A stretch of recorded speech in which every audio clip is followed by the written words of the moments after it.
That a lot of things that we want to do, a lot of places we would like to go, a lot of things we would like to experience, and we just stop at but, and we build a case. In fact, I was reading something the other day that talked about but. It says but is an argument for our limitations, and when we argue for our limitations, we get to keep them. See, but will cause you to procrastinate, but will cause you to hide out behind fear, but will cause you to come up with all types of excuses that you can validate your inaction and not acting on your dream. And right now, more than ever, people need to look for ways to live their dream. People need to look for ways to make it on their own. There is no such thing as job security. There's no such thing as a storm-proof or tragic-proof life. There are no guarantees today, ladies and gentlemen. The illusion is gone. There was a time when we graduated from high school, you were told, go to college and get out, and you go and work for a corporation for 30 or 40 years. They'll give you a gold watch and you'll retire. Special announcement, that day is gone. That day is gone, never to return again. So instead of people living in fear, feeling stressed out, feeling powerless, feeling like victims, I think it should be a time that we need to begin to look at ways that we can become an active force in our own lives. Look at ways when we can decide to take charge of our own destiny. Look at ways when we can decide to design a life of substance and begin to truly live our dreams.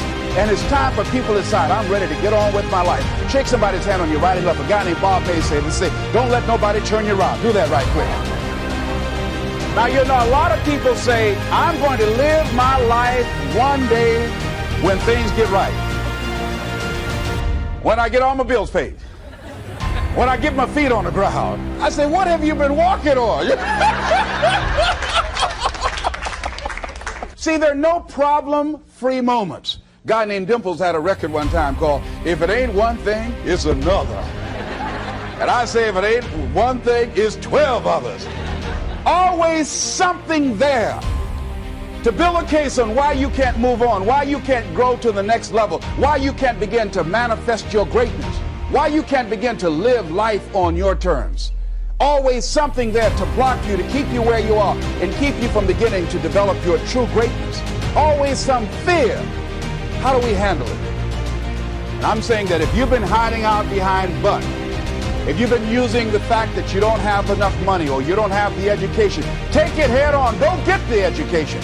I was saying to a guy the other day who was saying, I said, how old are you? He said, 47 years old. I said, your sister tell me that you can't read. He said, that's right. I said, why? Well, you know, I didn't go to school. Excuse me, how old are you? I'm 47. 47? Yes. And you can't read or write? Yes. Have you ever heard of adult school, adult education? Have you decided that you should learn how to read, to begin to expand your world? Why are you using that as a racket? Why don't you decide now that you're going to expand your world, that if other people can learn, you could learn too? Well, it's hard for me. Have you been and sit in a class yet? Have you signed up yet? No, I haven't. See, a lot of people say no, ladies and gentlemen, to things, and they don't even know what they're saying no to. They haven't even challenged themselves. He hasn't even gone to sit into a class and say, teach me how to read.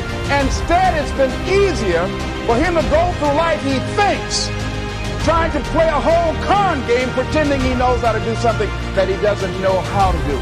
And you know what? Most of us go through life like that. Most of us go through life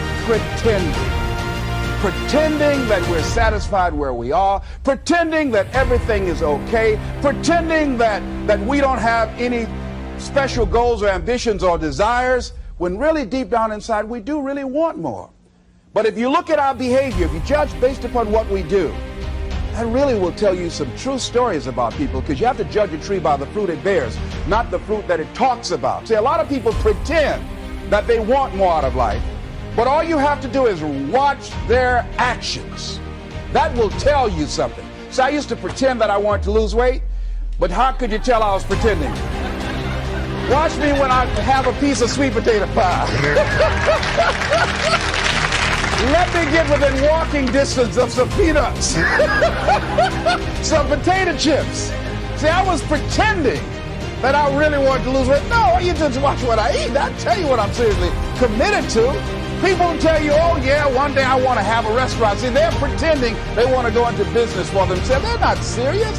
How can you tell, Les? Watch their actions. Watch what they're doing. The proof is in the pudding. So if you want to do something, if you thought about something you want to do, take it.